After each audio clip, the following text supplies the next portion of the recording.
बांसुरिया अब आके सुनाए, बांसुरिया अब मिल भी जाओ, कांवरिया अब आके सुनाए, बांसुरिया अब मिल भी जाओ, सावरिया तुझे देख के दिल भरता ही नहीं, अब जाऊं कहाँ है सावरिया।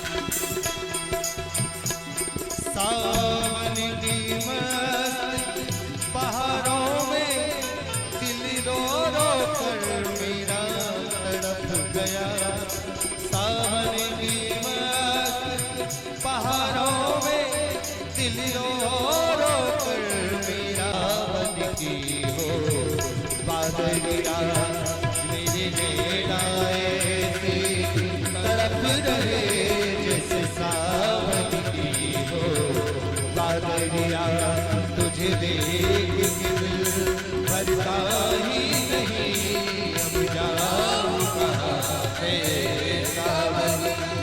पिया छोड़ गए दिल तोड़ गए, पिया छोड़ गए हाँ पिया छोड़ गए दिल तोड़ गए, अब बन के फिरूं मैं बावरिया, तुझे देख के दिल भरता ही नहीं, अब जाऊं कहाँ मैं सावरिया, तुझे देख के दिल भरता ही नहीं, अब जाऊं कहाँ मैं सावरिया, अब जाऊं कहाँ मैं सावरिया, अब जाऊं कहाँ मैं सावरिया, अब जाऊं कहाँ मैं सावरिया।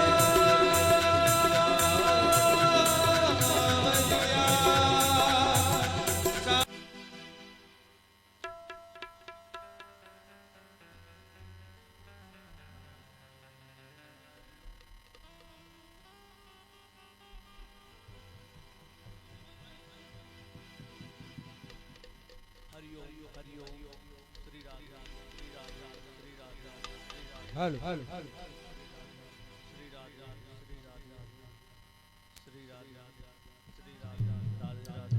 आइए हम लोगों के समक्ष में पूज्य महाराज श्री जी का आगमन हो रहा, सभी लोग खड़े होकर के स्वागत अभिनंदन करें, और जो टेंट वाले भैया हैं गद्दे की व्यवस्था और कर दे उधर बैठने के लिए, जो भी व्यवस्थापक लोग हैं उनसे निवेदन है कि गद्दे की व्यवस्था और करें। हमारे जो मुख्य यजमान हैं पूजन वाले वो व्यास पर आए पूजन के लिए, जो भी यत्र तत्र भ्रमण कर रहे हैं उन सभी भक्तों से निवेदन है, आदि कथा का विश्राम दिवस निर्विघ्नता पूर्वक आज हमारी श्रीमद् भगवती रूपी गंगा संपन्नता की ओर जा रही है, जिसमें कि सभी भक्तगण भारी से भारी संख्या में आकर के उस भगवती रूपी गंगा में अवगाहन करें, गोता लगाएं और पुण्य के भागी बने।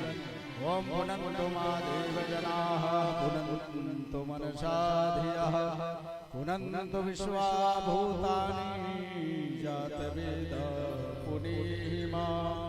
अपवित्रः पवित्रो वा सर्वावस्थाङ्गतोऽपि वा जास्मरेत् पुण्डरीकाक्षं सभायाभ्यन्तरः शुचिः। लखनदर जी ओम केशवाय नमः, माधवाय नमः, नारायणाय नमः, ऋषिकेशाय नमः। हस्तो प्रक्षाल्य पुनाक्षतपुष्पं हस्तं चादाय श्रीमद्भागवत महापुराण ध्यानो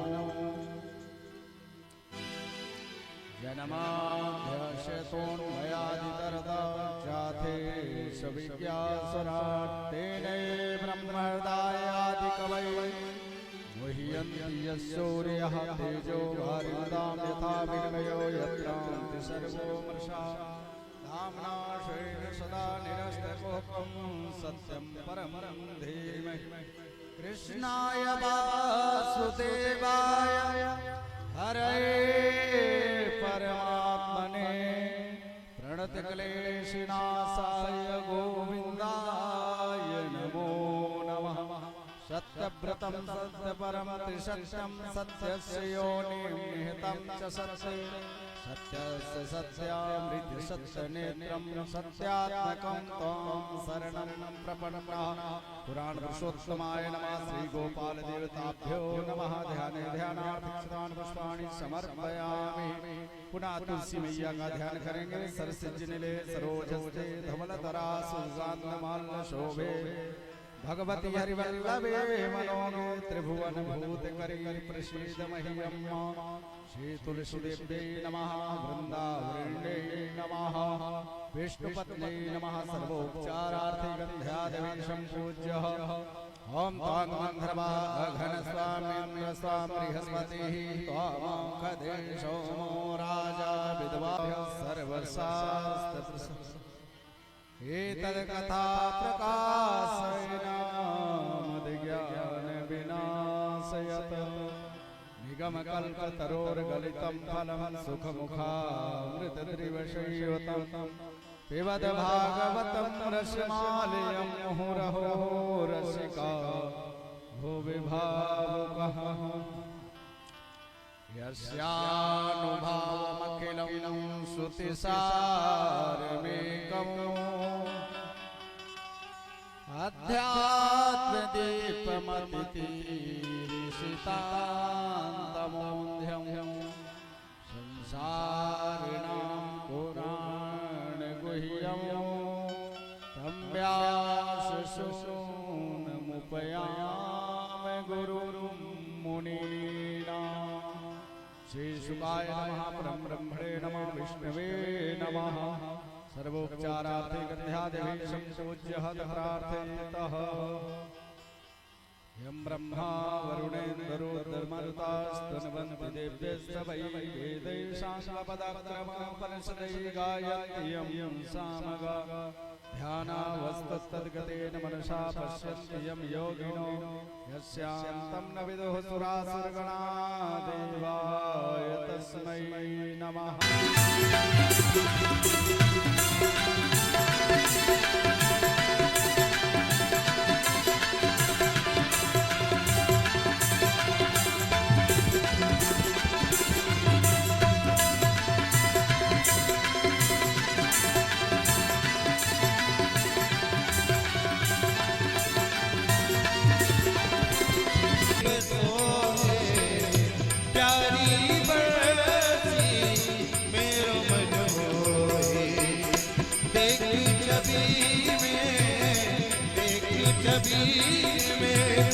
बलि बलि जाओ बाके हरि तेरी आरती गाओ बाके हरि तेरी आरती।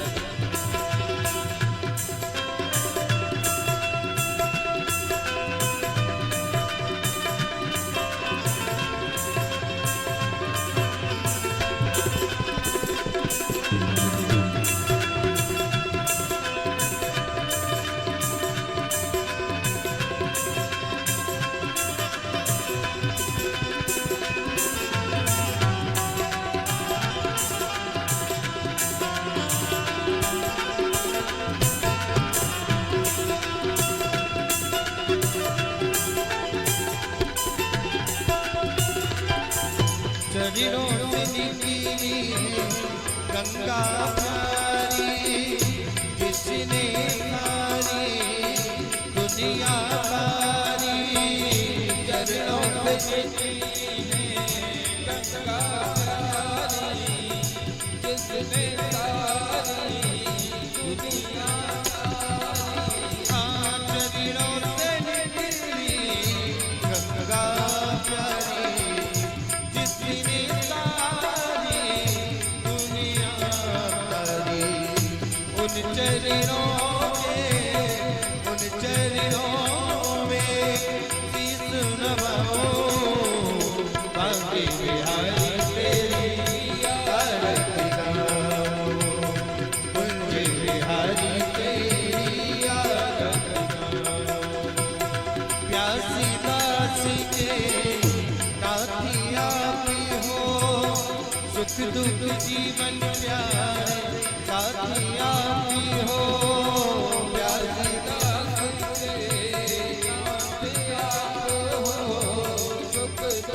जीवन प्यारे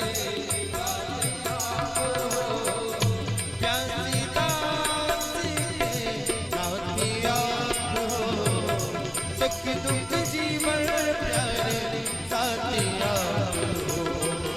तेरी सेवा में तेरी पूजा में तन मन भरो, बांके बिहारी तेरी आरती गाओ, कुंज बिहारी तेरी आरती गाओ, बांके बिहारी तेरी आरती गाओ, कुंज बिहारी तेरी आरती गाओ, बांके बिहारी तेरी आरती गाओ। प्रभु गौर प्रणाम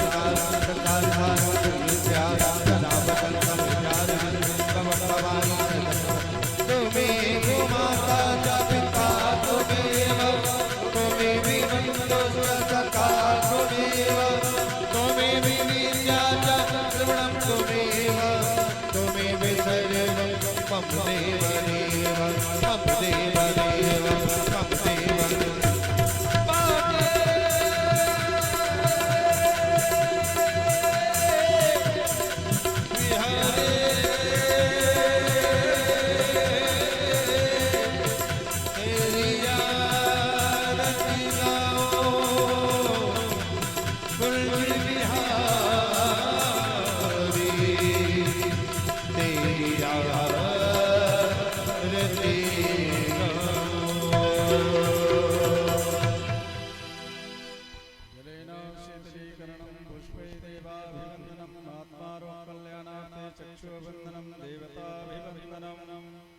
ओम ह्यो शांतिरंतरिक्षगं शांतिः पृथिवी शांतिरापः शांतिरोषधयः शांतिः वनस्पतयः शांतिर्विश्वे देवाः शांतिर्ब्रह्म शांतिः सर्वगुण शांतिः शांतिरेव शांतिः सामा शांतिरेधि शांतिर्भवतु।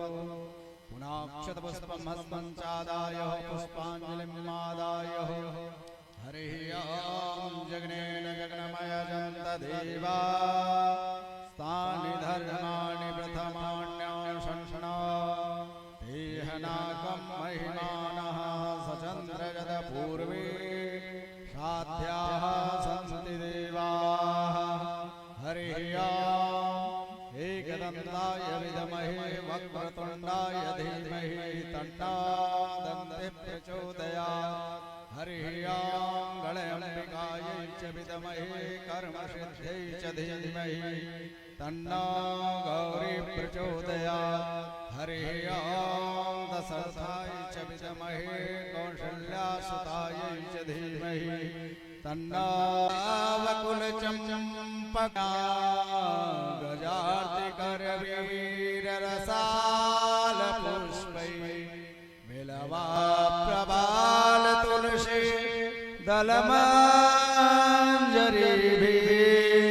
स्वां पूजयामि जगदीश्वर मे प्रसीद गृहाण परमेश्वरा। भूर्भुवः पुराण पुरुषोत्तमाय नमः। श्री गोपाल देवता चरण कमलयो मंत्र पुष्पांजलिं समर्पयामि। बोलिए साणे की जय, साणे की श्री वेदव्यास जी महाराज की जय, श्री सुखदेव भगवान की जय, लक्ष्मी नारायण भगवान की जय, राम राजा सरकार की जय, शारद्वारी पवन सुत हनुमान जी महाराज की जय। जय जय श्री राधे, जय जय श्री राधे, जय जय श्री राधे श्याम। नमः पार्वती पतये हर हर महादेव। यहाँ पर श्रीमद्भागवत महापुराण का पूजन, श्री सुखदेव भगवान का पूजन आरती और पुष्पांजलि के संग में उपस्थित है। कल के पावन में प्रसंग में हम लोग श्रवण कर रहे थे पूज्य महाराज श्री जी के अमृत वाणी के द्वारा कि पत्नी का धर्म पति के प्रति क्या होता है। ये महाराज की कथा से हम लोगों को सीख मिलती है। जिस प्रकार से भगवान कृष्ण बोले कि अपना पति लंगड़ा हो या लूल्हा हो या गरीब हो, कुछ भी हो, लेकिन पति के लिए परमेश्वर है। पत्नी का धर्म पति की सेवा करना ही सर्वोपरि है, सर्वश्रेष्ठ है। कल के पावन में प्रसंग में उद्धव गोपी संवाद, कंस का उद्धार किया भगवान श्री कृष्ण ने। कल के पावन में प्रसंग में जिस प्रकार से भगवान बाल कृष्ण ने कंस के केस पकड़ करके सिंहासन से पटका।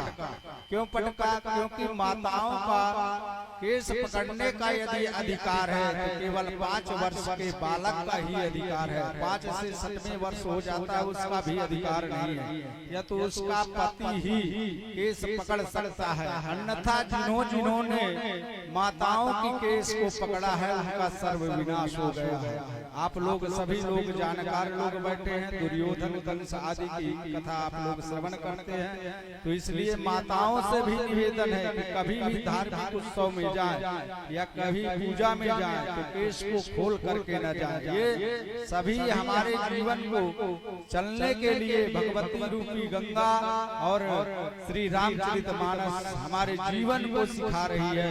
फिर भी हम लोग ऐसे भूल कर बैठते हैं। आगे चल करके जरासंध से भगवान ने युद्ध किया। युद्ध जरासंध के युद्ध से हम लोगों को एक ज्ञान प्राप्त हुआ कि जिस प्रकार से जरासंध ने ब्राह्मणों को बैठा करके यज्ञ में और भगवान से युद्ध करने के लिए आया और बोला कि यदि आज आप लोग जाप सही ढंग से नहीं करेंगे तो मैं तुम लोगों की बलि दे दूंगा। तो उससे ब्राह्मणों की महत्वता बताई गई कि भगवान ने ब्राह्मणों की रक्षा के लिए रण छोड़ करके चले गए। मेरा क्या होगा, मुझे लोग रण छोड़ कहेंगे या कुछ भी कहेंगे, मुझे वो मंजूर है, लेकिन ब्राह्मणों की रक्षा के लिए भगवान ने आज जरासंध से युद्ध नहीं किया और पुनः द्वारिकापुरी का निर्माण किया। सायं मेला में हम लोग बड़े ही उत्सव से कृष्ण और रुक्मिणी का पाणी ग्रहण संस्कार यहाँ पर संपन्न हुआ।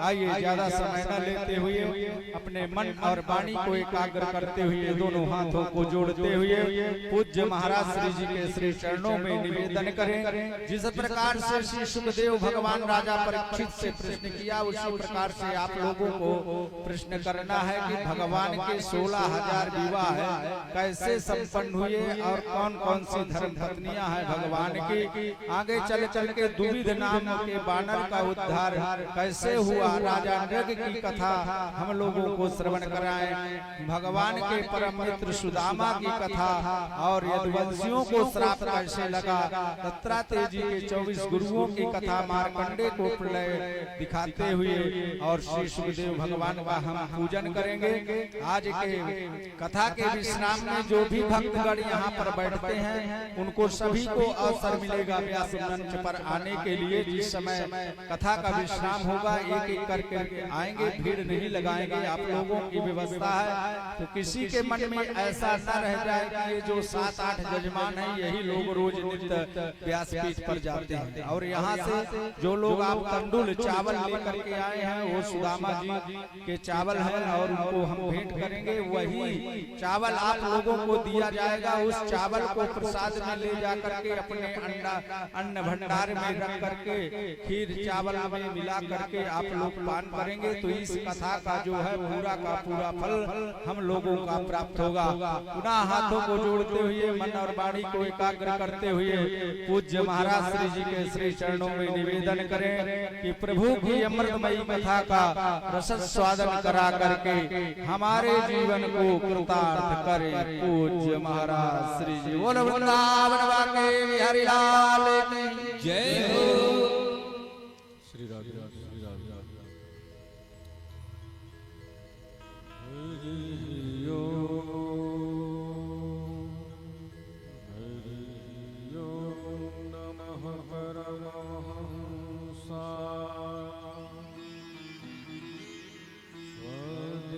चरण कमल चिन्मय रंगा भक्ति जन मानसी वासा श्री रामचंद्र नमः।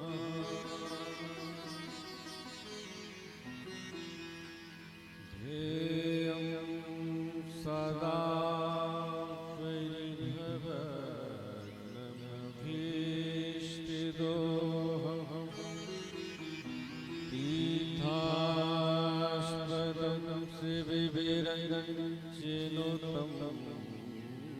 शरणं भ्रयाहं प्रणतपाल भवाब्धिभूतं वन्दे महापुरुष ते चरणारविन्दम्।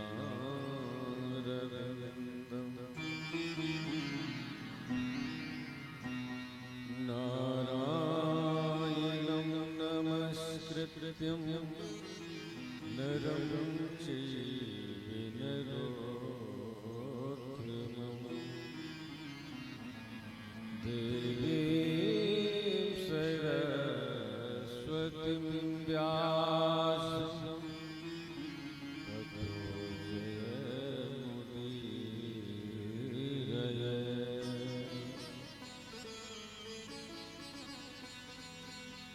बंसी विभूषित करा नरनीराभा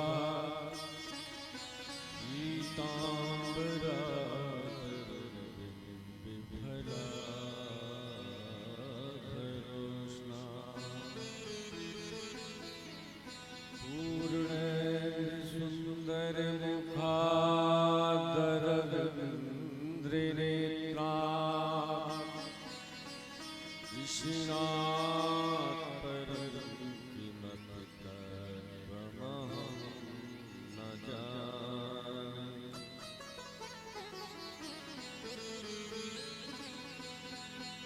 यं प्रजन्मनुपेतिमपेति कृत्यं पायिनो विरहिकातर्याजुहा पुत्रेति तन्मयतया निर्भोभिनेदुः तं सर्वभूतहृदयं मुनिमानतोऽस्मि।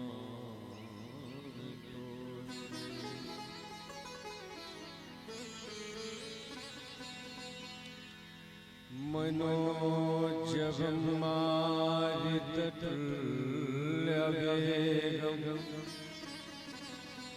जितेन्द्रियं वरिष्ठं वातात्मजं वानरयोध्यमुख्यं श्रीरामदूतं शरणं प्रपद्ये। अखण्डमण्डिलाकारं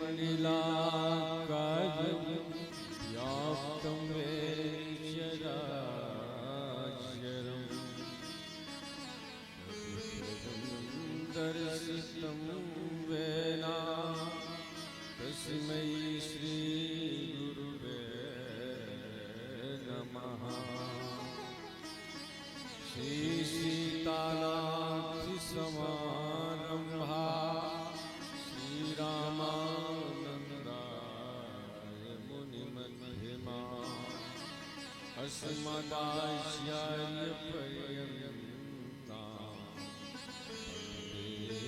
श्री गुरु परंपरा वंदे श्री परंपरा भक्ति भक्ति भगवंत गुरु चतुर नाम बपुए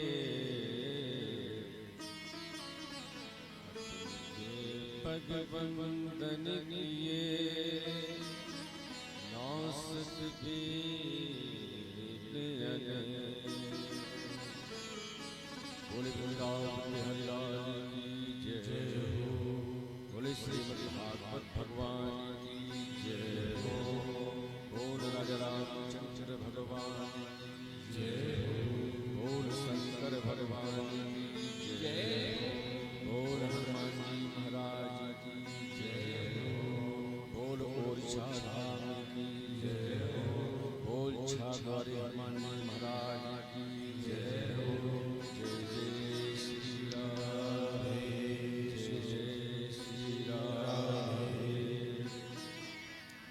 अकारण करना बना ले भक्त वांछा करू तड़ित पीताम्बर धारी श्री वाल्मीकिलाल की वांग्मय मूर्ति श्रीमद् भागवत महापुराण अंतर्गत आज हम और आप सब मिलकर के आज सप्तम दिवस की बेला पर अवगाहन करेंगे। ये कितने बड़े सौभाग्य का विषय है। राघवेंद्र सरकार की कृपा से राघवेंद्र सरकार की चरणारविंद में बैठ के शाहगौरी महाराज हनुमान जी महाराज की भावमयी उपस्थिति में अंतरराष्ट्रीय मानवाधिकार सुरक्षा संगठन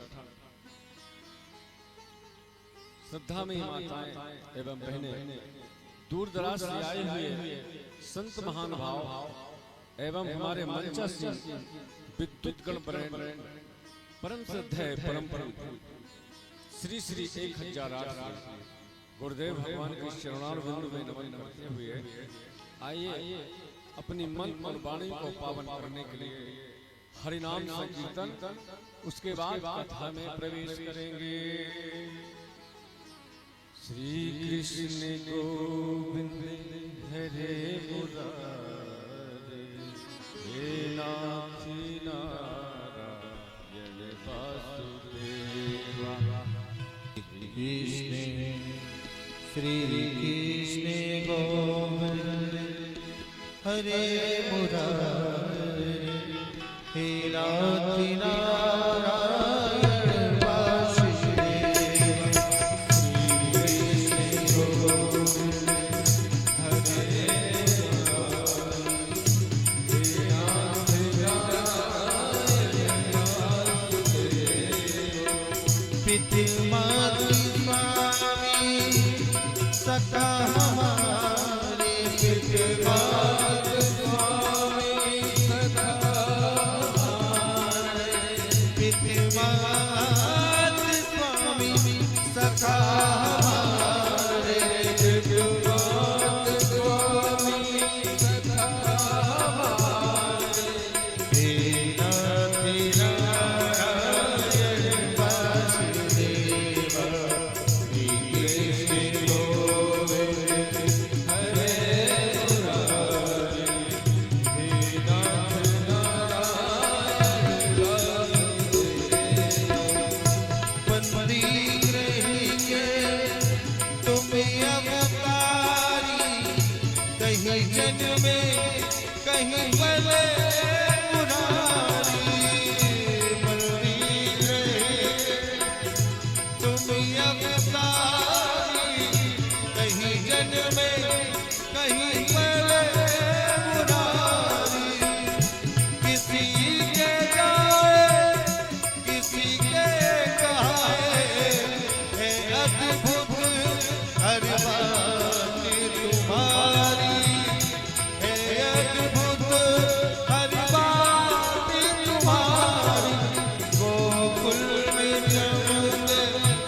मथुरा के तारे गोकुल में चमके मथुरा के तारे तेरा तेरा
कल के पावन प्रसंग में आप लोग यहाँ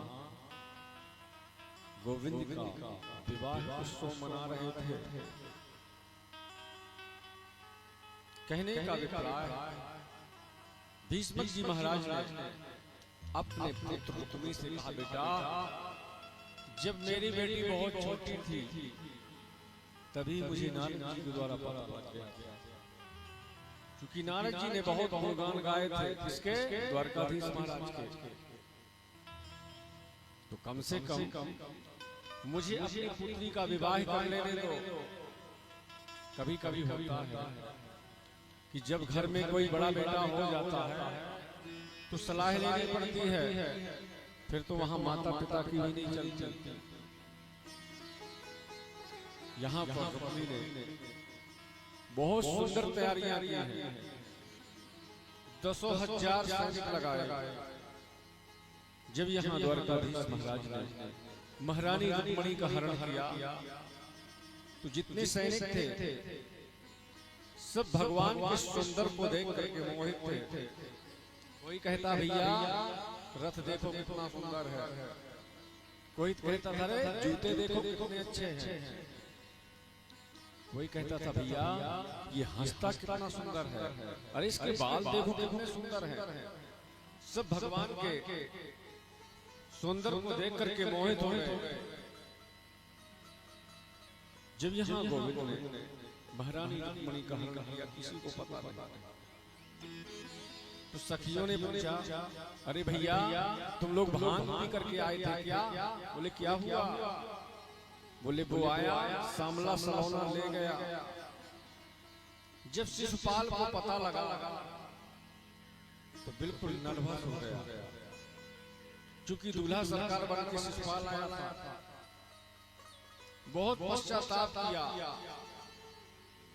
तो जरासंध ने हाथ पकड़ के खूब समझाया, बोले मित्र चिंता मत कर, ये जो कृष्ण है इसी कृष्ण ने मुझे 17 बार हराया तो मैं हार नहीं मानूंगा। जीवन में तो ऐसी बहुत सी हारें होती हैं। शिशुपाल ने कहा भैया वो तो बहुत अच्छी बात है, पर बताओ मैं दूल्हा बनकर के आया, अब बिगर दुल्हन के यहाँ से जाऊंगा तो मेरी भाभियां मुझे घर में रहने से मना कर देंगी, कितनी बड़ी बदनामी होगी। बोले मित्र मित्र चिंता मत कर, विचार करिए,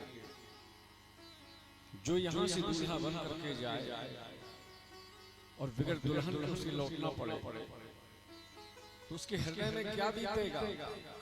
ये तो वही बता सकता है जो इस चीज का शिकार हुआ होगा। भगवान ना करे कि किसी के साथ ऐसा व्यवहार हो। यदि व्यक्ति की हार होती है जीवन में, तो सबसे बड़ी हार यही होती है, क्योंकि हमें ऐसे भी व्यक्ति मिले और जब उन्होंने अपनी हार के बारे में हमसे बताया तो सिर्फ हमने तो सुना है, तो सुनने में दुख हुआ, पर जिसके ऊपर बीता होगा उससे पूछो। इस प्रकार से एक विवाह आप श्रवण कर चुके।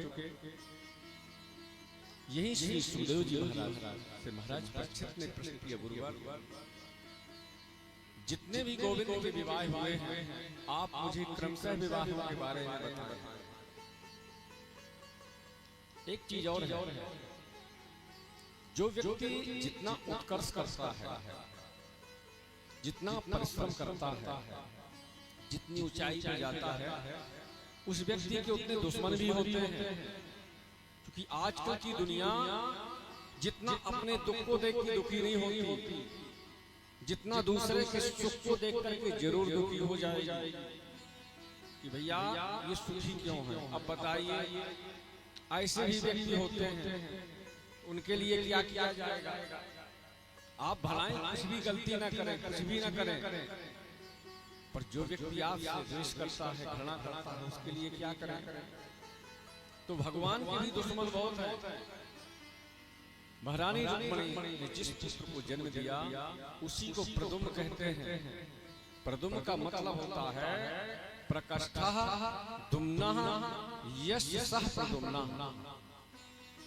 जिसके जीवन में सुंदर प्रकाश हो उसे प्रद्युम्न कहते हैं।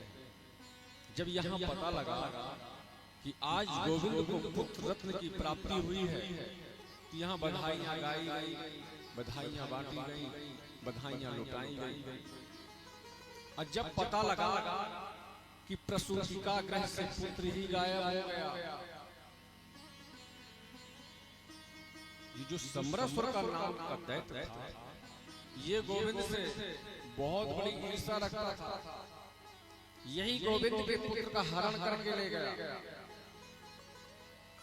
जब हरण करके जा रहा था अपने रथ से समुद्र के ऊपर से, उसी समय एक मछली ऊपर को मुखड़ा किए श्वास ले रही थी। सम्रासुर ने गोविंद के पुत्र को जब समुद्र में फेंका तो वह मछली निगल गई।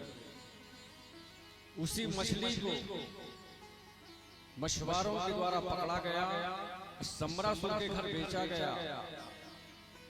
और जब उस मछली का पेट चीरा गया तो उसमें से सुंदर बालक निकला, जिसको कहते हैं प्रद्युम्न। ये कामदेव, जैसे मैं आपसे पूर्व में निवेदन कर रहा था कि जब भगवान शंकर ने कामदेव का मर्दन किया तो जो काम की पत्नी है रति रोदन करते गई, तो भगवान शंकर ने कहा, देवी चिंता करने की बात नहीं है, तेरा जो ये पति है तो द्वापर में मिल जाएगा।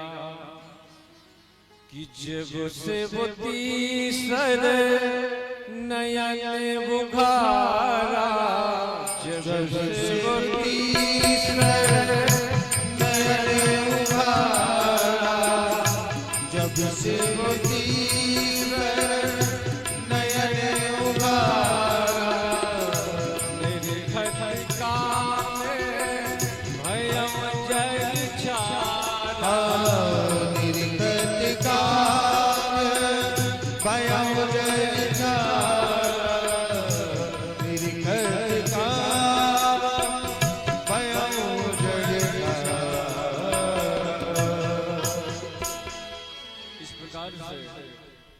भगवान शंकर ने कहा, देवी चिंता मत कर, तेरा पति तुझे द्वापर में मिल जाएगा।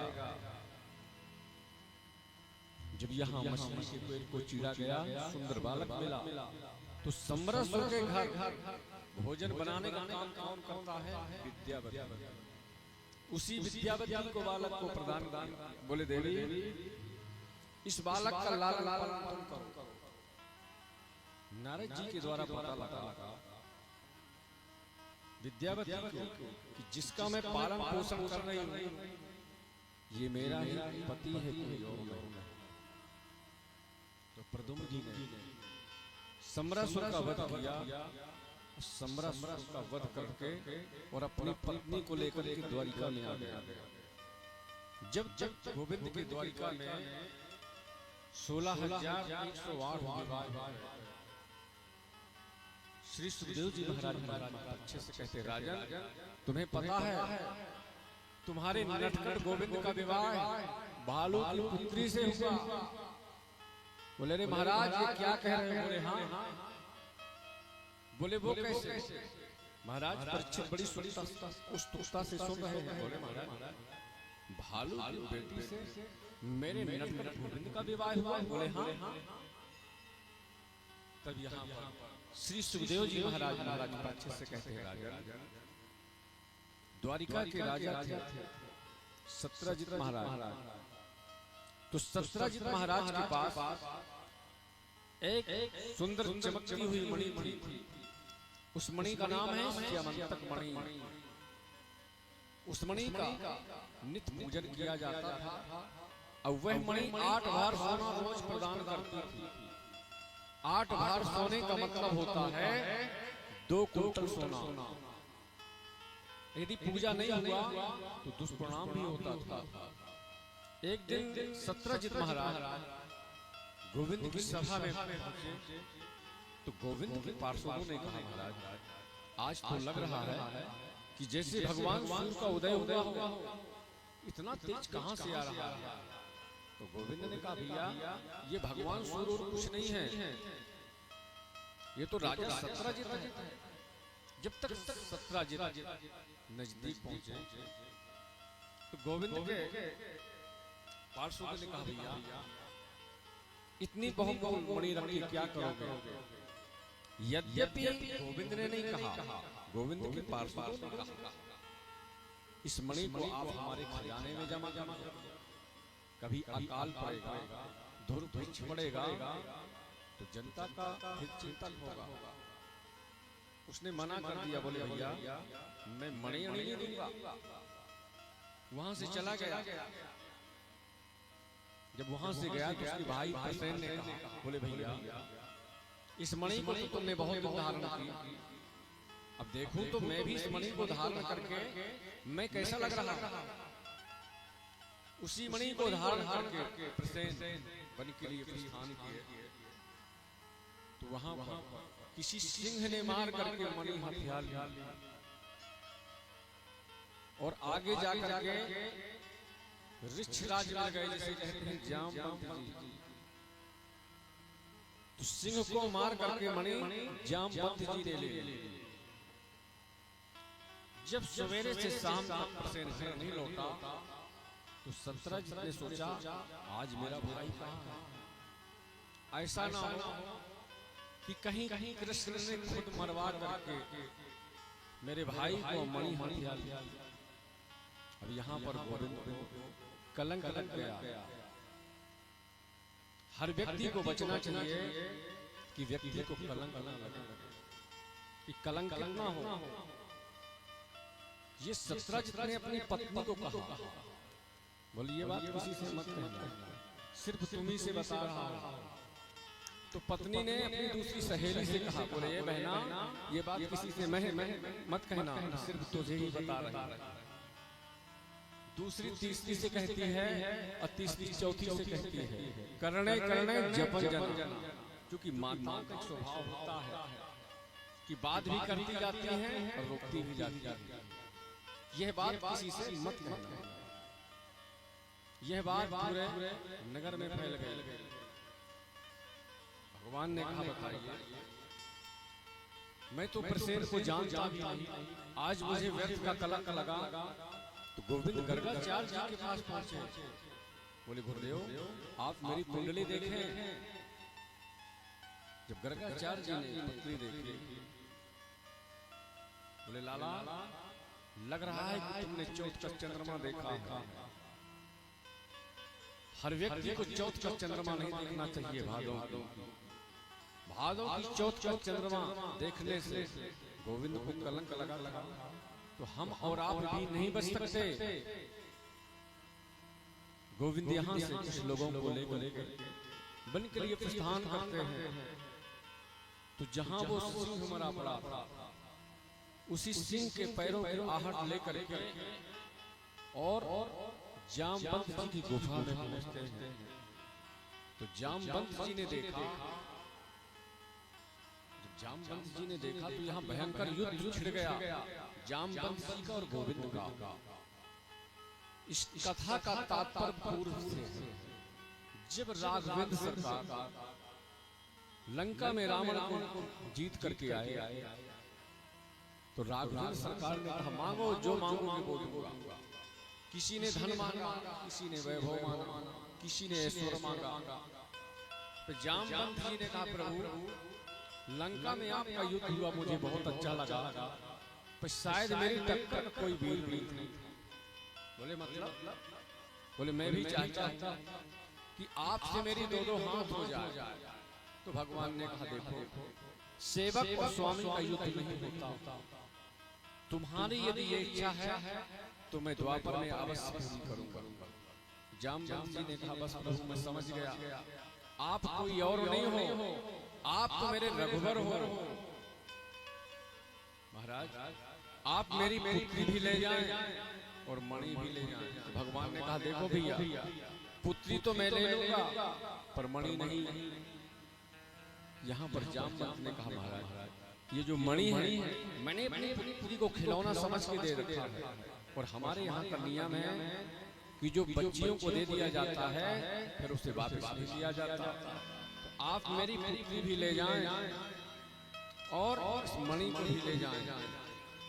यहाँ दूसरा विवाह गोविंद का जामवंती से हुआ। मणि लेकर के गोविंद ने जब सत्यजित को दी तो सत्यजित ने अपनी पुत्री सत्यभामा का विवाह किया और बहुत लज्जित हुआ। 3 विवाह हो गए, गिनती जाइएगा, क्योंकि एक विवाह आप लोगों ने कल श्रवण किया और 2 विवाह आप लोगों ने आज श्रवण किया। यहाँ अक्रूर जी ने सुधन्मा नाम के दैत्य को भड़काया और सत्यजित महाराज को मरवा दिया। मणि भगवान गए पांडवों को चौपड़ में बैठे हुए थे। यहाँ से रोती बिलखती सत्यभामा जी गई, बोले प्रभु वहां मेरे पिता मरे पड़े हैं और आप यहाँ पर चौपड़ खेल रहे हैं। तो गोविंद भी बहुत रोए क्योंकि नाटक करने में नंबर 1 है, बहुत रोए इसलिए कि सत्यभामा का हृदय हल्का हो जाए। वहां से गोविंद आए, क्योंकि अक्रूर जी उनके चाचा लगते हैं तो मार तो सकते नहीं। बोले ये मणि तुमको रखनी पड़ेगी, तुम्हें पूजन करना पड़ेगा, जो इससे स्वर्ण निकलेगा उसको हमारे खजाने में देना पड़ेगा। 3 विवाह हुए। किया हम देवस्या सवितुर्दिहिता पतिमिच्छति विष्णु वरेण्यं वरदं तपः परिमास्थितः अहं देवस्या सवितुर्दिहिता। अर्जुन ने पूछा देवी आपका परिचय इस निर्जन वन में क्या कर रही हैं आप? बोले मेरा नाम कालिंदी है, मैं यमराज की बहन हूँ। बोले इस निर्जन वन में क्या कर रही हो तुम? बोले मैं तो गोविंद को वरण करना चाहता हूँ। बोले गोविंद को वरण करना चाहती हो तो कौन सी बड़ी बात है, वो तो मेरे साथ रथ में बैठे हैं। जिससे अर्जुन ने यहाँ पर कालिंदी यमुना का हाथ पकड़ के और गोविंद का हाथ पकड़ के जैसे मंत्र पढ़ा तो गोविंद का चौथा विवाह कालिंदी से हुआ। गिनते जाइएगा कितने विवाह हुए? 4। और 5वां विवाह गोविंद का वृंदा से हुआ और 6वां विवाह सत्या से, 7वां विवाह भद्रा से और 8वां विवाह लक्ष्मण से। इस प्रकार से 8 विवाह हो गए। कभी कभी अपने बल का दुरुपयोग करता था। जिस व्यक्ति को पद मिल जाए, प्रतिष्ठा मिल जाए, धन वैभव मिल जाए, उस व्यक्ति के साथ यदि विवेक नहीं है तो निश्चित है कि वह व्यक्ति चलते हुए व्यक्ति का सर फोड़ देगा। एक भूमि से उत्पन्न राजा जिसका नाम है भौमासुर, मन में विचार आया कि मैं अपना विवाह जब करूंगा जब 20,000 राजकुमारियां हो जाएंगी, तो बड़े बड़े घरों में जाता और बड़े बड़े घरों की राजकुमारियों को उठा करके लाता और अपने कारागृह में डाल देता। ऐसे करते करते 16,100 राजकुमारियों का हरण किया। भगवान के पास ये सूचना पहुंची,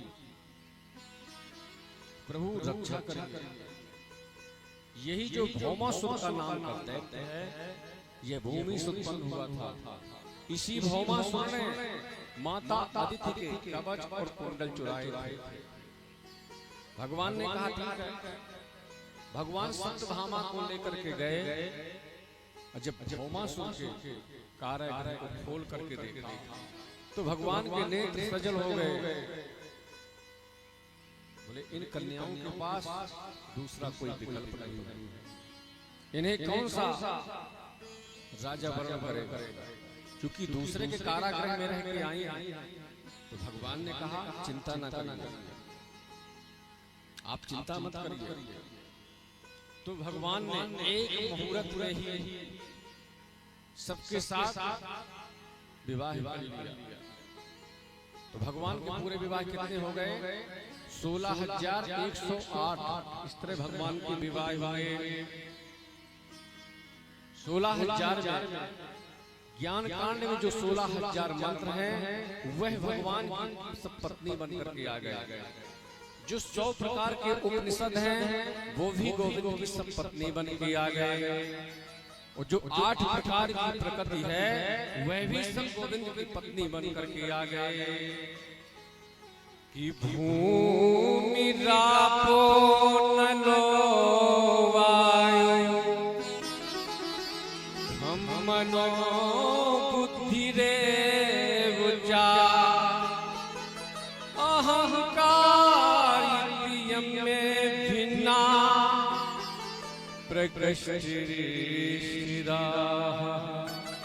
जो 8 प्रकार की हैं वो भी सब गोविंद की पत्नी बनकर के आ गई। इस प्रकार से 8 प्रकार की जो प्रकृति है वह भी गोविंद की पत्नी है। 100 प्रकार के जो उपनिषद हैं वो भी गोविंद की पत्नी हैं। ज्ञान कांड के जो 16,000 मंत्र हैं वो भी पत्नी। इस प्रकार से गोविंद के विवाह हुए। गोविंद के विवाह के बाद गोविंद का जो परिकर है बहुत अच्छा परिवार है। अनिरुद्ध के भी 2 विवाह हुए। इस प्रकार से गोविंद के जब विवाह हुए तो जितना भी गोविंद का परिकर था सिर्फ एक ही बात करता था कि हे भगवान हमारी महारानी रुक्मिणी जैसी महारानी सबको दे। जितनी भी गोविंद की रानियां थी सब बारी बारी रोती रहती थी। सबसे ज्यादा कौन रोता था? सत्यभामा जो स्यमंतक मणि थी। उस सत्यभामा के पिताजी के ही घर से आई। आज गोविंद ने सोचा कि मैंने आज तक रुक्मिणी के चेहरे पर क्रोध नहीं देखा। आज गोविंद ने यहाँ मजाक किया कि राजपुत्री सीता भूपैला की पलभूति भी महान भावे श्रीमती भीरु पदार्य विमोचिता। हे राजरानी तुमने मेरे से विवाह क्यों किया? अब गोविंद ये कब बात कर रहे हैं? जब नाती पोता सब कुछ हो गए तब ये बात पूछ रहे हैं। आजकल की धर्म पत्नियां होती तो शायद है कि अकल ठिकाने लगा देती। पर महारानी रुक्मिणी को जब किसी भी प्रकार का क्रोध नहीं आया तो बोले रे इन्हें तो कोई क्रोध नहीं आया। तो गोविंद ने कहा कि आपने क्या देख करके मेरे साथ विवाह किया? आप कहो कि आप बहुत बड़े वीर हो, तो मैं तो डरपोक हूं। मैंने तो समुद्र में वास किया, समुद्र द्वारका का निर्माण रात भर के अंदर किया। आप कहते हो कि आप बहुत सुंदर हो, तो सुंदर मैं तो काला काला का।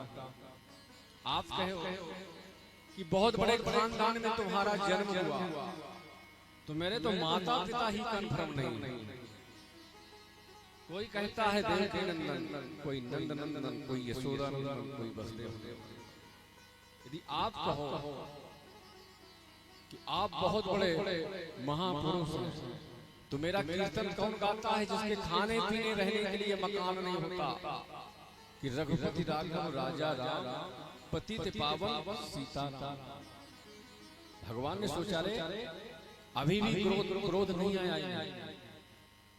पुनः भगवान ने कहा चिंता मत करो, आप कहो तो मैं तुम्हारा विवाह शिशुपाल के साथ में कल ही करवाए देता हूँ।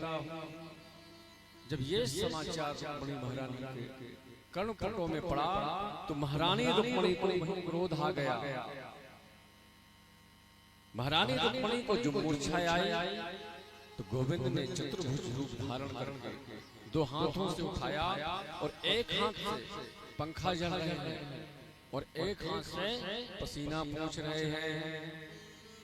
गोविंद ने कहा देवी मैं नहीं जानता था कि तुम्हें इस प्रकार की मूर्छा आ जाएगी। तो महारानी रुक्मिणी ने कहा कि आपने जो भी कहा महाराज कुछ भी गलत नहीं कहा। तो यहाँ महारानी रुक्मिणी जवाब दे रही है कि सत्यम भयाति विगुणेभ्यः और क्रमन्तः स्थिते समुद्र उपलम्भने मात्रयात्मा नित्यं कदिन्द्रिय गुणैः कृतविघ्नास्त्वा त्वत्सेवकेन पदं विदितुं तपोधम्। महाराज आपने बिल्कुल गलत नहीं कहा। अरे महाराज खैर मनाइए आप कि कम से कम आप काले हैं। यदि महाराज गोरे होते तो पता नहीं कितने के गले कट जाते। महाराज खैर मनाइए। आपने भी कहा कि मेरा कीर्तन कौन करता है जिसके खाने पीने के लिए नहीं होता? कि कबीरा सब जग निर्धना धन मनता नहीं कोई, धन मनता सोई जानिए जग राम नाम धन हो। सबसे बड़ा धन वही है जिसके पास राम नाम का धन होता है। यदि राम नाम का धन नहीं है तो कोई मतलब नहीं है। यदि मीरा के चरित्र पर एक नजर डाल करके देखे तो मीरा ने क्या कहा? हरि पायो जी मैंने राम रतन धन पायो जी मैंने राम रतन धन पायो जी मैंने राम रतन धन पायो जी मैंने राम रतन वस्तु अमोलक दी मेरे सतगुरु, वस्तु अमोलक दी मेरे सतगुरु, कृपा कर अपनाओ पायो जी मेरे राम रतन धन पायो, पायो जी मेरे राम रतन धन पायो, पायो जी मेरे राम रतन धन पायो। राम नाम से बड़ा बड़ा कोई भी नहीं। देखा जाए कि मान लो एक गरीब व्यक्ति होता है, एक बड़ा व्यक्ति होता है। कई लोगों को आदत होती है डायमंड पहनने की। अब जिस व्यक्ति को डायमंड पहनने की आदत होगी तो सोना नहीं पहनेगा। मान लो जिस व्यक्ति को सोना पहनने की आदत होगी तो चांदी क्यों पहनेगा? जिस व्यक्ति को चांदी पहनने की आदत होगी तो लोहा क्यों पहनेगा? तो मीरा का कहना क्या है कि पायो जी मैंने राम रतन धन पायो। तो राम रतन से बड़ा धन कुछ भी नहीं है। यहाँ रतन की व्याख्या है, महापुरुषों ने बहुत लंबी चौड़ी व्याख्या की है। रत्न किसे कहते हैं? यदि सरलीकरण दृष्टांत से देखा जाए तो दूध होता है, दूध के बाद दही बनता है, दही के बाद मक्खन, उसको फिर आग में तपाएंगे तब उससे घी बनता है, उसे ही रत्न कहते हैं। तो रत्नों की व्याख्या बहुत बहुमूल्य है। भगवान का परिकर बहुत सुंदर चल रहा है। एक विचित्र बात और है कि भगवान के जो पोता है उनकी उम्र है 50 वर्ष, भगवान के नाती की उम्र है 25 वर्ष और भगवान की उम्र है 15 वर्ष। बताइए कितनी बड़ी विचित्र बात। अब बताइए, आप लोग सोच रहे होंगे कि पोता 50 साल, नाती 25 वर्ष और बाबा 15 वर्ष।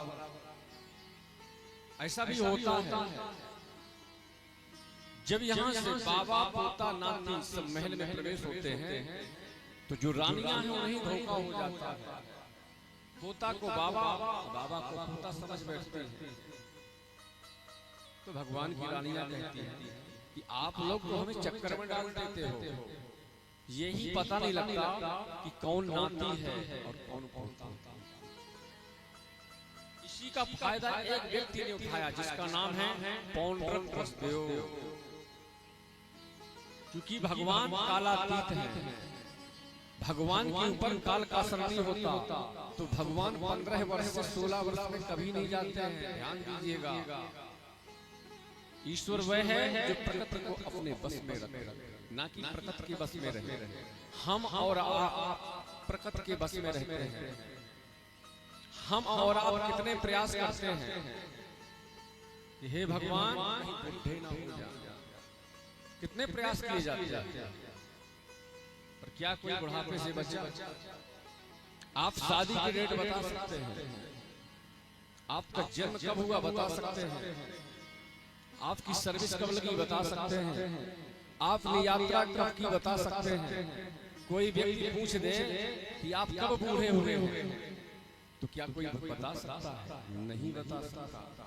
कितने प्रयास किए जाते हैं, कितने च्यवनप्राश खिलाए जाते हैं, बादाम रबड़ की मालिश की जाती है, स्वर्ण भस्म खिलाई जाती है, मोती पिष्टी पता नहीं क्या क्या, कि बूढ़े ना हो जाए, बुढ़ापा नहीं छोड़ता। बुढ़ापे की 4 घंटे बचती है। कौन कौन? सबसे पहले बाल सफेद होंगे, दूसरी घंटी बजेगी आंखों में दिखना कम हो जाएगा, तीसरी घंटी क्या बजेगी कमर झुक जाएगी, घुटनों में दर्द होगा, और चौथा बजेगा घंटा, फिर वहां किसी का नहीं चलता, जैसा आया है कैसे जाएगा, राजा रंग फकीर। इस शरीर की 3 ही अवस्थाएं होती हैं, चौथी नहीं होती। उस दिन भी निवेदन कर रहा था कि मरने के बाद यदि फेंक दोगे गीदड़ खा जाएगा, जला दोगे राख हो जाएगा, गड़ा दोगे कीड़े पड़ जाएंगे, चौथी कोई गति नहीं होती। इस प्रकार से आज पौंड्रक वसुदेव ने काशी नरेश से कहा, बोले भैया ये बता, जो ये कृष्ण है ऐसे लोग भगवान क्यों मानते हैं? तो काशी नरेश ने कहा भैया ज्यादा तो पता मुझे भी नहीं है, पर इतना मैं जरूर जानता हूं कि जो ये कृष्ण है इनकी 4 हाथ हैं, सुदर्शन चक्र है और गरुड़ है। बोले मेरे पास इतना हो जाएगा तो क्या लोग मुझे भगवान माने? बोले बिल्कुल माने। इसने क्या किया कि मृग कस्तूरी लेकर के पूरे शरीर में घिस करके अपने बदन पर पूरा काला बनाया और लकड़ी के 2 हाथ और लगाया और बढ़िया टेक्नोलॉजी से एक चक्र सुदर्शन बनाया। जैसे बटन दबाया चक्र सुदर्शन ऊपर चलने लगा और एक सुंदर गरुड़ का निर्माण किया। जो खटखटा दबाया ऊपर गरुड़ करने लगा। बोले अब क्या किया जाए? बोले अब एक काम कर, सुंदर पत्र लिख दे। अब सुंदर पत्र लिख दे। बोले ठीक है। अब इसने पत्र लिखा कि आज के बाद सिर्फ मैं ही भगवान। उद्धव जी वहां गोविंद की सभा में बैठे हुए थे। जब पत्र उद्धव जी ने पढ़ा तो पहले खूब हंसे। गोविंद ने कहा क्यों हंस रहे हो? बोले बस महाराज आपका पत्ता साफ हो गया। जब पत्र पढ़ करके सुनाया तो गोविंद ने कहा जाओ मैं कल उसके यहाँ आऊंगा। जब यहाँ से दूत पहुंचा तो उससे बताया कि वो तो कल यहीं आने वाले हैं। पुनः काशी नरेश के पास पहुंचा। बोले भैया मैंने तो पत्र लिखा था कि डर जाएगा, अब वो तो मेरे घर आ रहा, बता क्या करें? बोले देख भाई यदि भगवान बनना है तो थोड़ी बहुत तो रिस्क लेनी पड़ेगी। जब गोविंद को आते देखा बोले भैया तू भी चमत्कार दिखा। जो खड़खड़ा दबाया ऊपर उड़ने लगा, वही चक्र सुदर्शन। बिल्कुल भगवान ने कहा देखो इस बहुरूपिया को देखो। कहने का अभिप्राय जब इस धराधाम में साक्षात गोविंद थे, साक्षात परमात्मा थे, उस समय व्यक्ति भगवान बन जाते थे। आज के जमाने में कलयुग में यदि कोई कहे कि मैं भगवान हूं तो भैया मानना नहीं पड़ेगा कि जब भगवान थे जब लोग भगवान बन जाते थे। आजकल तो पता नहीं, जहां हम सुनते हैं तो एक आध देवी देवता तो प्रकट हो जाते हैं। बड़ी भारी भीड़ लगती है, वहां मैया जी प्रकट हो गए, वहां ये देवता प्रकट हो गए। आजकल तो प्रकट होते ही रहते हैं। इस प्रकार से यहाँ पर नारद जी भगवान श्री कृष्ण की राजधानी का दर्शन किया और राजधानी का दर्शन करने आए हैं। यहाँ नारद जी भी आश्चर्यचकित हो गए। भगवान के 16,108 भवन बने, पर जब भगवान भवन से बाहर निकलते हैं एक रूप से, जब अंदर प्रवेश करते हैं तो हर प्राणी को ये लगता है कि गोविंद मेरे साथ। ऐसा करते करते 3 महीने हो गया नारद जी को। कहीं बच्चों के साथ धनुष विद्या सिखाते हैं, कहीं उद्धव जी के साथ मंत्रणा करते हैं। तो नारद जी आश्चर्यचकित हो गए। तो नारद जी ने गोविंद का दर्शन किया, प्रणाम किया। तो गोविंद ने पूछा अरे नारद जी कैसे आना हुआ? तो नारद जी ने कहा कि नैवाद्भुतं त्वयि विभो विनिलोकिनाथे मैत्री जने सुसकले सुदमाखल। आपका आना कैसे हुआ? तो नारद जी ने कहा गोपाल आजकल पांडवों ने एक राजधानी बनाई है। बोले ठीक है राजधानी बनाई है, इसका मतलब? बोले वो राजसूय यज्ञ करना चाहते हैं। तो गोविंद ने कहा राजसूय यज्ञ तो जब ही संभव है जब सभी राजाओं ने जीत लिया हो। बोले महाराज और तो सभी राजाओं ने जीत लिया है, पर एक ही राजा है मगध का जिसका नाम है जरासंध। उसको जीत पाना बहुत बड़ी समस्या है। उसके पास सेना इतनी है उसे जल्दी कोई नहीं जीत सकता। तो नारद जी को गोविंद ने विदा किया। इतने में एक दूत आ गया। गोविंद ने पूछा कहां से आए हो? बोले महाराज मैं गया से आया। अभी जरासंध ने 11,000 पंडितों को अनुष्ठान में बैठाया है। अब बोला इसकी बार ऐसा मंत्र पढ़ना कि मैं कृष्ण से विजय प्राप्त कर लूं। अब की बार शायद मैं हारा तो तुम्हारी नर बलि दे दूंगा। भगवान ने उसे विदा किया। विदा करने के बाद बोले चलो मैं सीख लाऊंगा। तो आज भगवान यहाँ से हस्तिनापुर के लिए प्रस्थान करते हैं। तो हस्तिनापुर में जाकर के आज गोविंद ने भीमसेन और अर्जुन को साथ लिया और त्रिरंडी का भेष बनाया और जरासंध के पास पहुंच जाते हैं। तो जब जरासंध ने सुबह सुबह देखा बोले आज तो मेरा बहुत बड़ा अहोभाग्य है, आज मेरे घर 3 विप्राय हैं। तो सबसे पहले परिचय पूछा, आपका परिचय क्या है? तो भगवान ने कहा आप वचन दीजिए। बोले मानिए महाराज क्या चाहिए आपको? मेरे यहाँ एक बार जो ब्राह्मण भिक्षार्पण करने के लिए आता है उसे दोबारा कभी किसी के दरवाजे जाने की जरूरत नहीं होती। भगवान ने यहाँ कहा हमने भी तुम्हारा नाम सुना है इसलिए आए हैं। प्रभु ने कहा ठीक है। कृष्ण का पता लगता है कृष्ण की हंसी से। जरासंध भगवान से कहता है कृष्ण से, अरे महाराज मैं कोई दानी वानी नहीं था, आपने नाम सुना होगा कृष्ण का, किससे कह रहा है? कृष्ण की बात कृष्ण से कह रहा है। उसने मुझे 17 बार हराया और 18वीं बार मैंने ब्राह्मण को यज्ञ में बैठाया। उनने मेरे लिए ऐसा मंत्र पढ़ा कि मैं विजयी हुआ महाराज। तो मेरी श्रद्धा और ज्यादा हो गई पुत्रों के प्रति, तो मैं कोई दानी नहीं था। भगवान ने कहा ठीक है। जब भगवान हंसे समझ गया, बोले पंडित जी आप अपना परिचय दीजिए, कौन है आप? मैंने आपको कहीं देखा है। तो गोविंद ने कहा कि आपके घर कोई न कोई ब्राह्मण आते रहते हैं, हो सकता है कि मैं भी कभी तुम्हारे यहाँ आया होगा।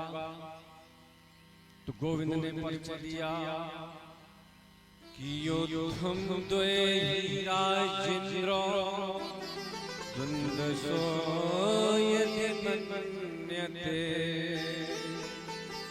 युद्धार्थिनो वयं प्राप्ता राजन्नानिकांक्षिणा।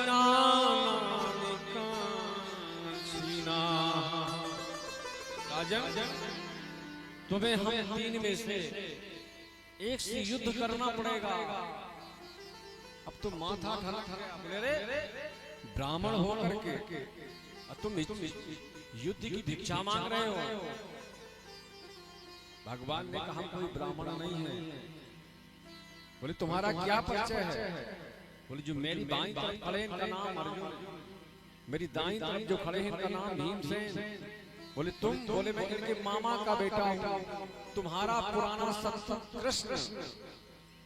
जरासंध ने सोचा कि बड़ी मुश्किल से तो एक बार मैं युद्ध जीता, अब की बार यदि लड़ूंगा और जीते जिताए में भी पानी फिर गया तो किसी काम का नहीं रहूंगा। बोलिए अर्जुन दुबला पतला है, इससे तो लड़ूंगा नहीं। और तुम डरपोक हो, मैं तो भीमसेन से लड़ूंगा। जब यहाँ भीमसेन की बात आई तो भीमसेन का चेहरा फूल गया। गोविंद ने कहा अरे अर्जुन देखा आज भीम दादा का चेहरा। इसलिए कि भीम ने सोचा कि अर्जुन 1.5 हत्ती का है, कृष्ण डरपोक है, इसका मतलब सबसे बड़ा बलिष्ठ मैं हूं। जब यहाँ पर युद्ध हुआ कि अयं वस्यातुल्लो नाति सत्वो न मे समाः अर्जुनो न भवेत् योद्धा भीमस्तुल्य बलो मम। बोले देखा अब तो यहाँ भीम का चेहरा फूल गया कि मैं ही सबसे बड़ा पराक्रमी हूँ, सबसे बड़ा युद्ध होते होते कई दिन हो गया। एक दिन भीम ने कहा, बोले भैया अब तो मैं इस युद्ध से भाग जाऊंगा। गोविंद ने कहा क्यों? बोले युद्ध करते करते मुझे इतने दिन हो गए, पर मैं तो इसकी ताकत का ही पता नहीं लगा पाया कि ये दीवार है कि पहाड़ है। बोले क्यों? बोले मेरी तो नस नस ढीली हो गई। तो गोविंद ने कहा, दादा जब भी तुम युद्ध किया करो तो थोड़ा सा मेरी तरफ देख तो लिया करो। आज उसी युद्ध जो प्रारंभ हुआ, उसी रणभूमि में एक घास का तिनका पड़ा। तो गोविंद ने इशारा किया, विपरीत दिशा घास का तिनका फेंका गया, जरासंध का उद्धार हुआ। अब जरासंध का उद्धार करने के बाद गोविंद ने जरासंध के पुत्र को राज्याभिषिक्त गद्दी पे बैठाया और वहां से बहुत सारा धन लेकर के आए। क्योंकि कोई भी यज्ञ में धन की आवश्यकता होती है। आप लोग थोड़ा सा शांति बना करके रहें, क्योंकि आप लोगों का मन नहीं लगता। 1 घंटे की बात है, सिर्फ 1 घंटे की बात। आप लोगों का यदि मन नहीं लगेगा तो ये भागवत इसको मैं चटपटी कर दूंगा। अब मैं सोचता हूँ कि मूलतः जो भी प्रसंग है आप लोग श्रवण करवाओ। ध्यान दीजिएगा, किसी भी कथा के प्रवचन को सप्ताह ज्ञान यज्ञ का नाम नहीं मिला। यदि सप्ताह ज्ञान यज्ञ का नाम मिला है तो मात्र श्रीमद् भागवत। यज्ञ की पत्नी का क्या नाम है? दक्षिणा। जब भी कोई यज्ञ करेगा तो बगैर लक्ष्मी के नहीं हो सकता। ध्यान दीजिएगा। अब तो यहाँ राजसूय यज्ञ की तैयारियां हो रही हैं। बहुत सारा धन लेकर के वहां से आए, अलग अलग पंक्तियां बन गई। गोविंद ने कहा ठीक है, आप लोगों ने व्यवस्थाएं ले ली, पर कुछ काम मुझे ही दो। तो जितने भी आगंतुक ब्राह्मण आते हैं तो गोविंद सबसे पहले चरणारविंद पखारते हैं और अपने पटका से पोंछ करके यथाउचित स्थान में बैठाते हैं। ये काम गोविंद ने लिया। भोजन का काम किसे दिया? भीमसेन को और दुर्योधन को। भंडार का काम किसे दिया? कर्ण को। क्योंकि ये जो दुर्योधन है और ये कर्ण, ये पांडवों के दुश्मन हैं। इनको तो लगेगा कि पांडवों का सब उजड़ जाए, पर कर्ण के पास ऐसी रेखा है कि जितना लुटाएगा उससे डबल होगा। और दुर्योधन इस प्रकार से अलग अलग पत्नियां बन गई। और भोजन परोसने का काम किसने दिया? द्रौपदी को। इनका एक नाम है पंचाली। ये द्रुपद नरेश की पुत्री, इसलिए इसका नाम द्रौपदी पड़ा, पंचाली पड़ा। अब जब यहाँ पर राजसूय यज्ञ प्रारंभ हुआ, उसी यज्ञ में दुर्योधन आया तो द्रौपदी हंस गई, क्योंकि उसे थल में जल में थल दिखा। ऊपर बैठी थी द्रौपदी, हंस गई, बोले रे अंधे का अंधा ही होता है। तो दुर्योधन ने भी कहा, आज तुमने मेरे ऊपर हंसा है, एक दिन मैं भी हंसूंगा। तो जो दो परिवारों में इतना बड़ा युद्ध हुआ, इसका ऊपरी कोई कारण नहीं था, मात्र एक हंसी ही इतना बड़ा महाभारत युद्ध का बीज बन गई। जब यहाँ से युद्ध प्रारंभ हुआ, राजसूय यज्ञ जब हो रहा था, तो यहाँ भोजन का काम भीमसेन को दिया। इसका भी एक कारण है, जो ज्यादा खाएगा वो ज्यादा खिला भी सकता है। अब मान लो जिस व्यक्ति को खुराक ना हो, 2 फुल्का खाता हो, अब पंगत में उसको परोसने के लिए बोल दो तो 2 फुल्का रखेगा, ज्यादा करेगा तो एक आधा कट जाएगा। बोलेगा महाराज जी और चाहिए, तो बोल देगा बस भैया मना।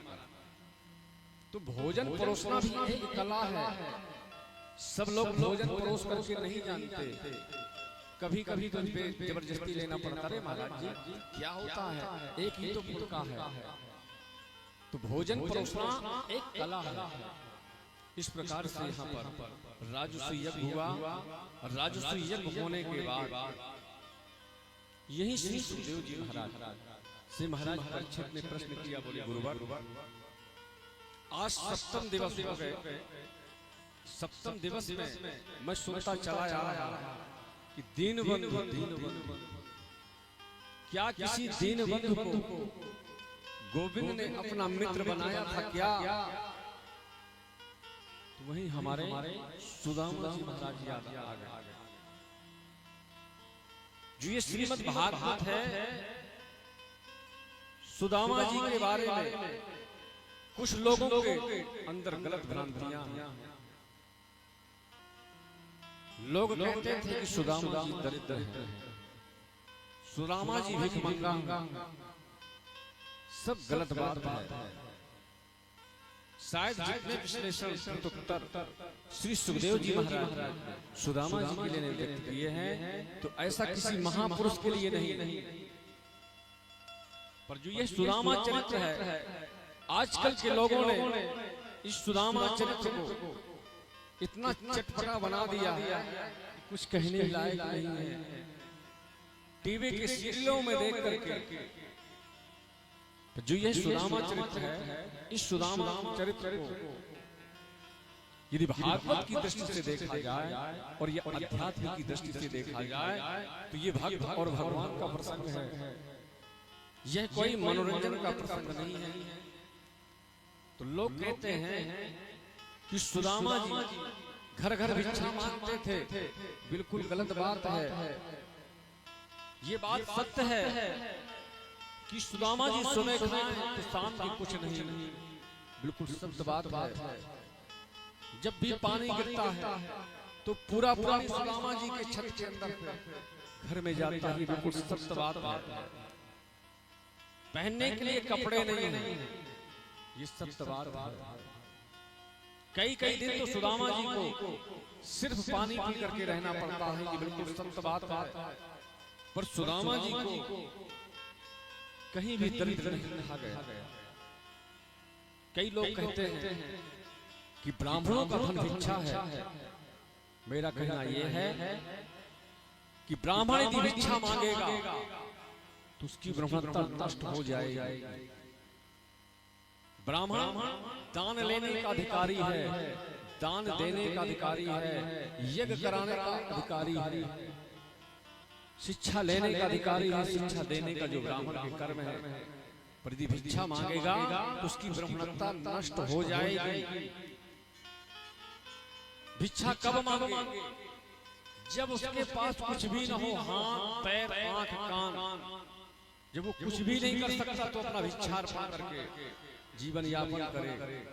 पर भगवान ने भी सब कुछ दिया है, सब कुछ देने के बाद यदि भिक्षार्पण करेगा उसका तेज नष्ट हो जाएगा। तो सुदामा जी के बारे में चिंतन करें कि सुदामा जी का जीवन क्या है। कि कृष्ण श्यासी सखा कश्ये ब्राह्मणो ब्रह्महि विरक्त इंद्रियार्थेषु ब्राह्मणो ब्रह्महि वित्तिमाः। तो सुदामा जी का चरित्र कैसा है? कैसे है सुदामा जी महाराज? कि कृष्ण स्यासी सखा काश्चित् ब्राह्मणो ब्रह्म वित्तमः इंद्रियार्थेषु प्रशांतात्मा जितेन्द्रियः। भगवान श्री कृष्ण के सखा श्री सुदामा जी महाराज कृष्ण स्यासी सखा काश्चित्। कैसे ब्राह्मण है? ब्राह्मणो ब्रह्म वित्तमः, जो ब्रह्म को जाने, इंद्रियार्थेषु जिसने इंद्रियों का दमन किया हो, प्रशांतात्मा हर हाल में प्रसन्न रहना। इस प्रकार सुदामा जी का जीवन है। पर भागवत में सुदामा जी कहीं नहीं लिखा कि सुदामा जी भीख मांगते थे। ये बिल्कुल गलत बात है। ऐसे सुदामा जी महाराज का जीवन है। अरे कैसे आऊं रे कन्हाई, कैसे आऊं रे कन्हाई, तेरी गोकुल नगरी बड़ी दूर नगरी, दूर नगरी, बड़ी दूर नगरी, दूर नगरी, बड़ी दूर नगरी। कैसे आऊं रे कन्हाई, कैसे आऊं रे कन्हाई, तेरी गोकुल नगरी बड़ी दूर नगरी, दूर नगरी, बड़ी दूर नगरी।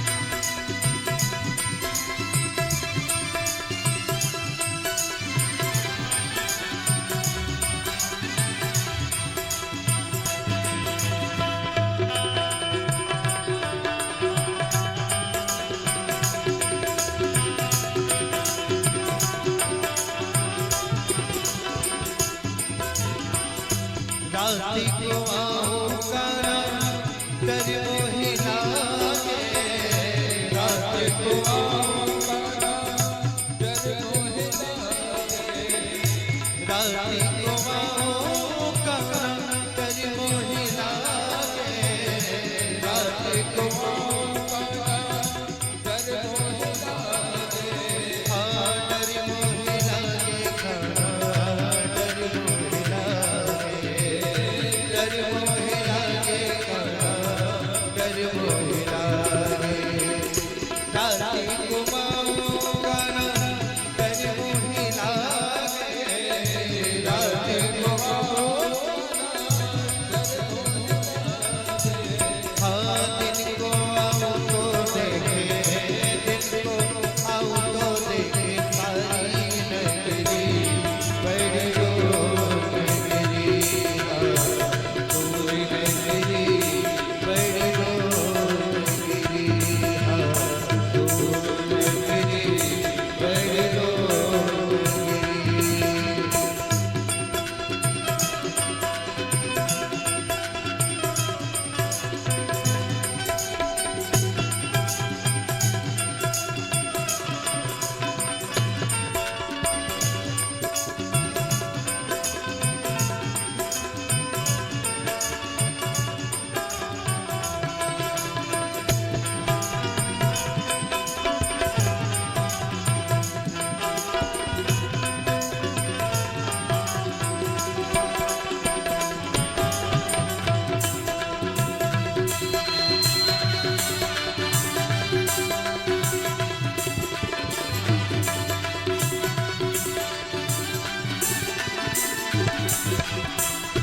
सखी सखिया करा शर्म मोहि लागे, सखी सखिया करा शर्म मोहि लागे, सखी सखिया करा शर्म मोहि लागे, सखी सखिया करा शर्म मोहि लागे,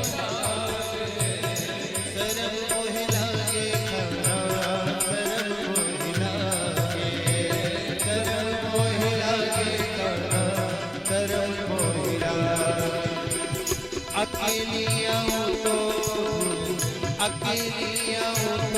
भूल जाऊं डगरी बड़ी दूर नगरी, दूर नगरी, बड़ी दूर नगरी, दूर नगरी, बड़ी दूर नगरी। कैसे आऊं रे कन्हैया, कैसे आऊं रे कन्हैया, तेरी गोकुल नगरी बड़ी दूर नगरी, दूर